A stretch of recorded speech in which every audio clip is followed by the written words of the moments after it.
नमस्कार दोस्तों, स्वागत है आपका चैनल पर। 2023 में एक फिल्म आई थी जिसने पूरे इंडिया को हिलाकर रख दिया था। बॉक्स ऑफिस पर 300 करोड़ का बिजनेस और सड़क से लेकर संसद तक सिर्फ एक ही चर्चा थी, द केरला स्टोरी। लोगों ने कहा ये प्रोपेगेंडा है, लोगों ने कहा ये सच्चाई है, लेकिन इग्नोर कोई नहीं कर पाया। और अब ठीक 3 साल बाद वो वापस आ गए हैं, लेकिन इस बार कहानी केरला से बाहर निकल चुकी है। इस बार नारा है, अब सहेंगे नहीं, लड़ेंगे। जी हाँ दोस्तों, the Kerala story 2 goes beyond की ऑफिशियल रिलीज डेट आ गई है और इस बार कास्ट से लेकर डायरेक्टर तक सब कुछ बदल गया है। तो क्या ये सीक्वल पहले पार्ट का रिकॉर्ड तोड़ पाएगा या ये सिर्फ एक पॉलिटिकल स्टंट बनकर रह जाएगा? आज के वीडियो में हम करेंगे कंप्लीट ब्रेकडाउन, स्टोरी रिवील और बात करेंगे उस रियल ट्रूथ की जो इस फिल्म के पीछे है। वीडियो को एंड तक जरूर देखना क्योंकि कुछ ऐसे डिटेल्स हैं जो आपको हैरान कर देंगे। सबसे पहले बात करते हैं कॉन्टेक्स्ट की।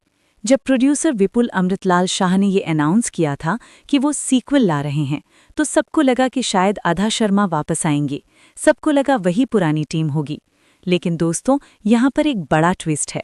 फिल्म आ रही है 27 फरवरी 2026 को थिएटर्स में, डेट मार्क कर लीजिए।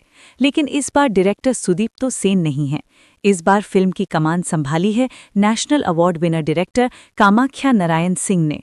ये एक बहुत बड़ी अपडेट है क्योंकि कामाख्या नारायण सिंह डॉक्यूमेंट्रीज के लिए जाने जाते हैं। उनका स्टाइल बहुत रियलिस्टिक और रॉ होता है, तो आप एक्सपेक्ट कर सकते हैं कि पार्ट 2 में ड्रामा कम और रियलिटी ज्यादा होगी। ये फिल्म शायद पहले पार्ट से भी ज्यादा हार्ड हिटिंग हो सकती है। अब आते हैं सबसे बड़े सवाल पर, हीरोइन कौन है? इस बार मेकर्स ने एक नहीं बल्कि 3 लीड एक्ट्रेसेस को कास्ट किया है और ये तीनों चेहरे टीवी और फिल्म्स के जाने माने नाम हैं। नंबर 1, उल्का गुप्ता। आपने इन्हें झांसी की रानी में देखा होगा, सिम्बा में देखा होगा। इस मूवी में वो सुरेखा का रोल प्ले कर रही हैं। नंबर 2, अदिति भाटिया। ये है मोहब्बते फेम अदिति, इस मूवी में दिव्या बनी है। नंबर 3, ऐश्वर्या ओझा, जो नेहा का रोल कर रही हैं। दोस्तों, कास्टिंग चॉइस बहुत इंटरेस्टिंग है। ये तीनों एक्ट्रेसेस यंग हैं और यूथ को रिप्रेजेंट करती हैं। टीजर में दिखाया गया है कि ये तीनों बहुत एम्बिशियस हैं। सुरेखा एक स्कॉलर है, पढ़ाई में तेज है। नेहा एक एथलीट है, खिलाड़ी है। दिव्या एक डांसर है। मेकर्स ये क्लियर करना चाहते हैं कि ये कहानी अनपढ़ या गवार लड़कियों की नहीं है। ये कहानी उन लड़कियों की है जो पढ़ी लिखी हैं, टैलेंटेड हैं, लेकिन फिर भी डिसेप्टिव मैरिजेस यानी धोखे की शादी के जाल में फंस जाती हैं। अब बात करते हैं स्टोरी की। टाइटल भले ही द केरला स्टोरी 2 है, लेकिन इस बार लोकेशन केरला नहीं है। सब टाइटल है गोज बियॉन्ड। इसका मतलब है कहानी केरला से आगे बढ़ चुकी है। ऑफिशियल रिपोर्ट्स के मुताबिक इस बार फोकस मध्य प्रदेश और राजस्थान की ट्रू स्टोरीज पर है। सोचिए, केरला से सीधा सेंट्रल और नॉर्थ इंडिया।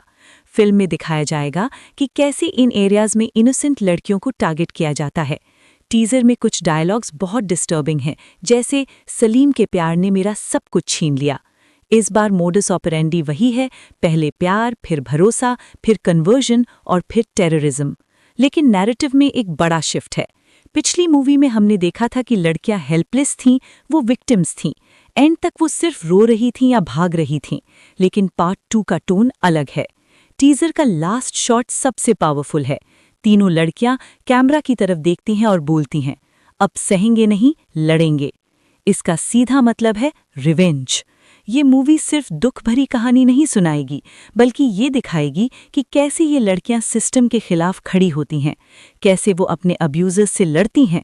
ऑडियंस को यही चाहिए।